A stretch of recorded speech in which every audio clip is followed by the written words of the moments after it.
Hey, transitioning professionals. My name is Samantha, founder of NameApp Consulting. I'm here to help you navigate in your career once you move across to a new country.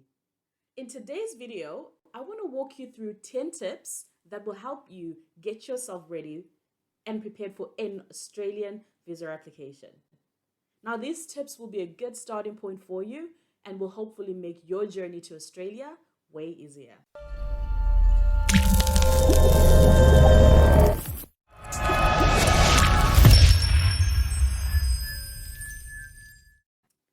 Now, as a follow-up on last week's videos, I thought I should summarize and walk you through 10 tips that will help you prepare for your application for any Australian visa.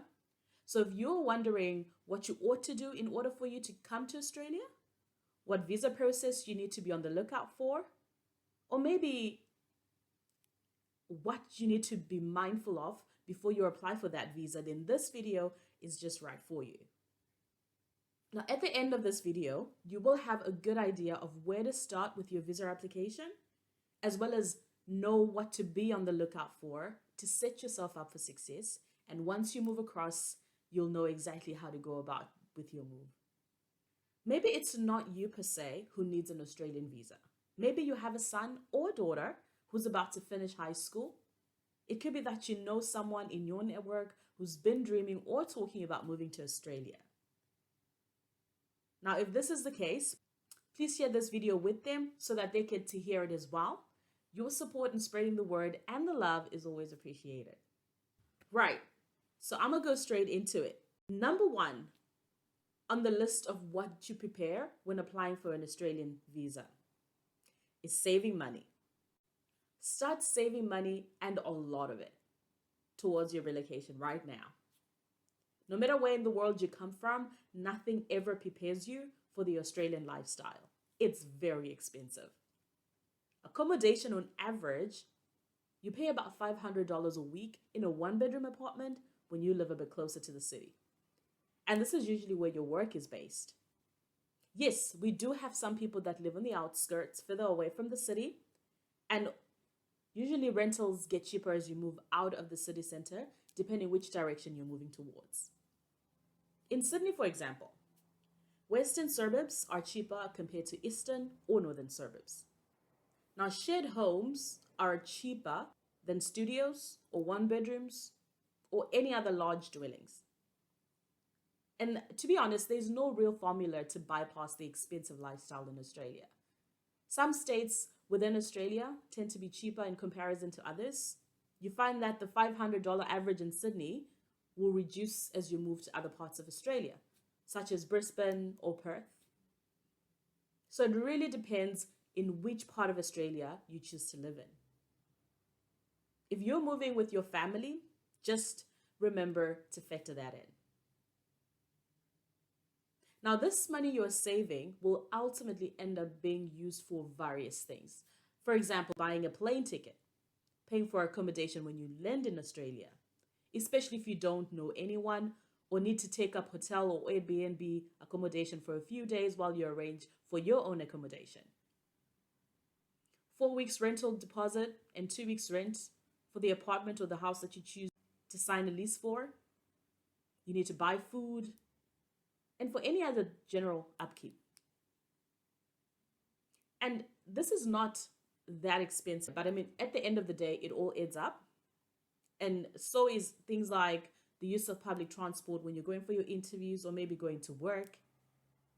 Then there's a few other things that I'm going to talk about next that you will also need to pay for. Number two, research the critical skill you want to use for your application. I discussed in detail in both the episodes I posted on Tuesday and Wednesday last week. So if you need additional information, I will post the links in the description box below for easy access. Check out the two videos and you'll get some information on what is considered to be critical skill as well as non-critical, and you can find that information. Whatever you do, just always make sure you are nominating a skill that you actually possess, as well as a skill you're qualified or certified to do. It's really important to prove that you have studied towards obtaining that qualification and have worked in that industry you wish to continue to work in Australia. Now, with that being said, a desire to pursue a career in a certain profession is not enough. You need to have the work experience and a qualification that go with it to prove that you're actually skilled in that space. Now, in Australia, you never go wrong when you possess working experience in a critical industry and have complementary qualifications. Number 3, you have to complete a skills assessment. Now, this is an education and relevant work experience assessment that is conducted by the Australian Assessment Board. These assessments are issued by relevant skill assessing authorities, and this authority is an organization that checks that your skills meet the standards that are set to work in a relevant occupation. Now, basically, you check which skills assessing authority is the correct one for your nominated occupation, and then you organize for your skills assessment well before you apply for your visa. Now, each assessing authority has its own procedures, they've got their own timeframes and charges. And the assessment of your qualifications and experience by the assessing authority can take some time and can vary between different authorities. So if you don't get a positive assessment result, you cannot apply for a skilled migration visa. But lucky for you, there's other pathways. Number 4, write your English test, the IELTS. This is compulsory for everyone, especially if you come from a country whose first language is not English. This international English language testing system is an approved English language proficiency test for study, or if you want to work or migrate to Australia. IELTS offers both paper-based and computer-based English listening, reading, writing, and speaking proficiency exams. And to be honest, it's not hard, but not easy either. By not being easy, I mean that you have to pay attention and remember important details when you actually write it. All you need to do is to go on YouTube, watch some videos on how to prepare for an IELTS, and you'll be all right for the test. Now, for all those who have no idea what IELTS is about, it's a test written to determine your ability to read English, listen to recordings that are done in English. They test your writing abilities in English, as well as your proficiency when you speak. And by proficiency, I mean they want to ascertain the extent of your English vocabulary. So watch the YouTube prep videos and you will be all right. Number 5, get in touch with a migration agent. Even if it's just to consult once and get them to help you put your application together, I cannot stress this part enough. If you know that your strength is not compliance or meeting basic requirements, then get an expert to do it for you.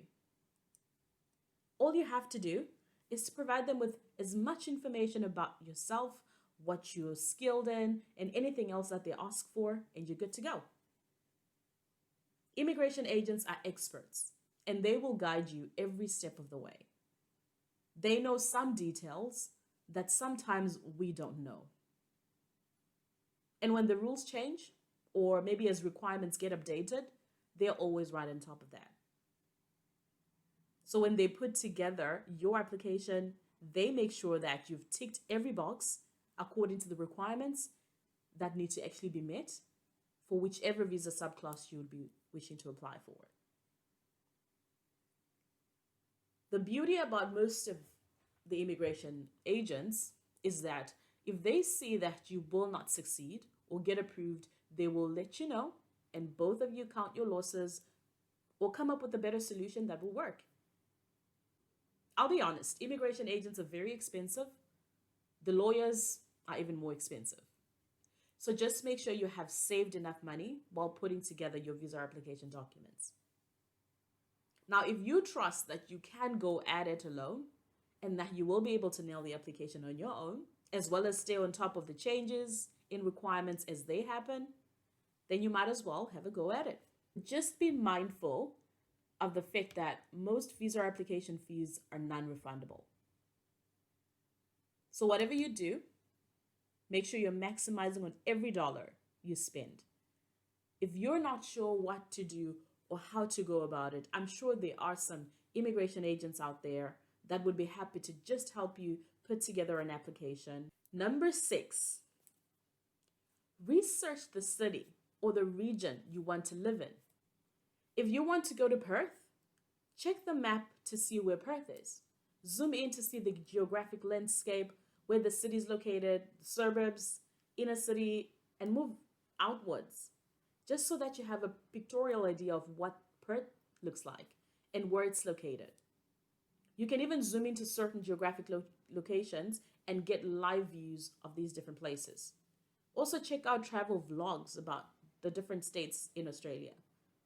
These might also help to give you additional information that will add value to your decision making.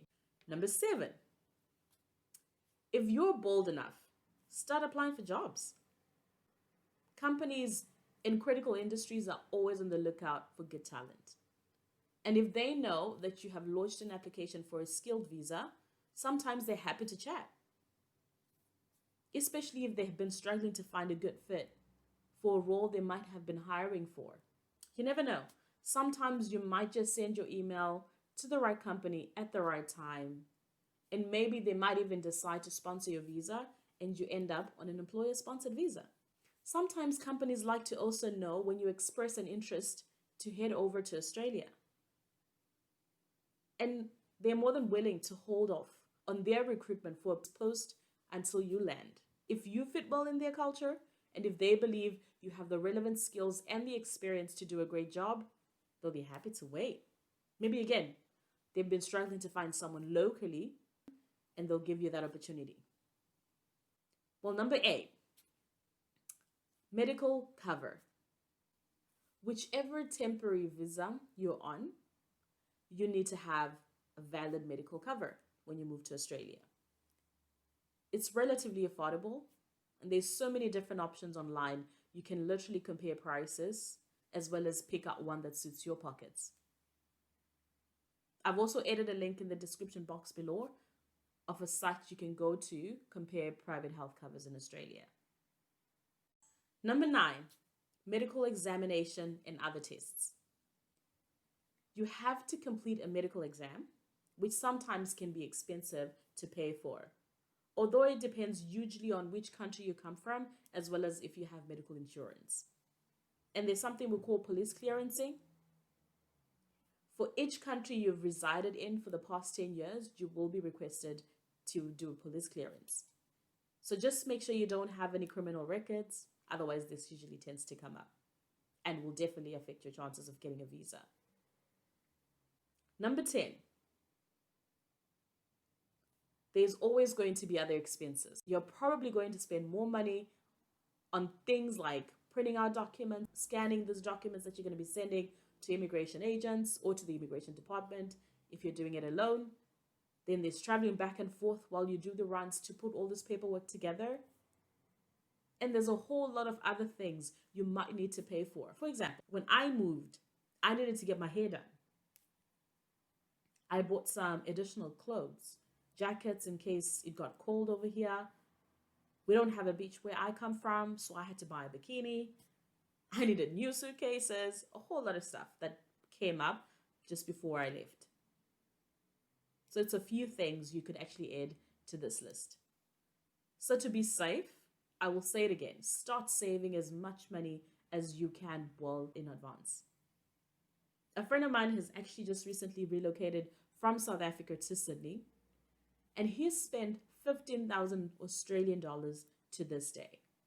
5,000 for a skills assessment, $3,000 for migration agent, $2,000 on flights, $3,000 on accommodation, which was a total of the 4 weeks deposit and 2 weeks rent.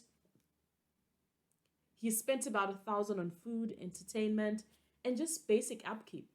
And on top of that, he spent another $1,000 for all the errands he's had to run while putting together his visa application documents. When he moved to Australia, he bought a bed. He moved into a new place, so he needed a TV, basic kitchen utensils, and all that. So don't get me wrong. you can get away with not using a migration agent, and that reduces your visa application costs by maybe even half. Getting cheaper flights will reduce your costs. Living in a house share for the first month when you move to Australia, that will definitely reduce your rent.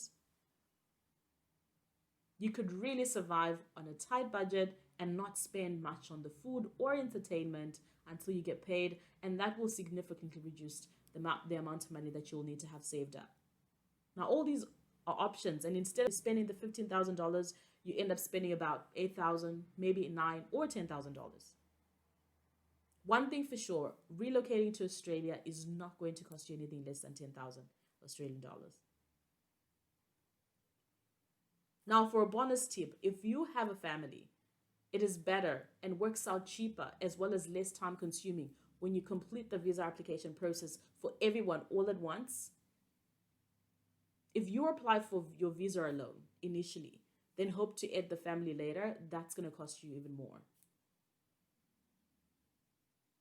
Your family doesn't actually need to come with you when you move over to Australia the first time, because this usually helps you to settle, save a bit of money for their move, and it's just a smoother transition for children especially. Get to Aussie, secure a permanent job, find a place for you and your family to live in, make sure there's schools nearby for the children, and then they can follow when you have it all figured out. So there you have it. Those are my 10 tips on what you need to put together as well as prepare if you're thinking of applying for an Australian visa. I hope this video has been helpful. If you liked the content, please give it a thumbs up, share with as many people as possible, and let's spread some of that love to other people. Your support is greatly appreciated. Now, what I've done is I've also posted some links in the description box below, which will give you additional information and help you navigate the internet to get to some of the requirements. Now, don't forget to subscribe and hit the notification button so that each time I post a new video, you get notified. I look forward to catching up with you all as we change the immigrant narrative one city at a time.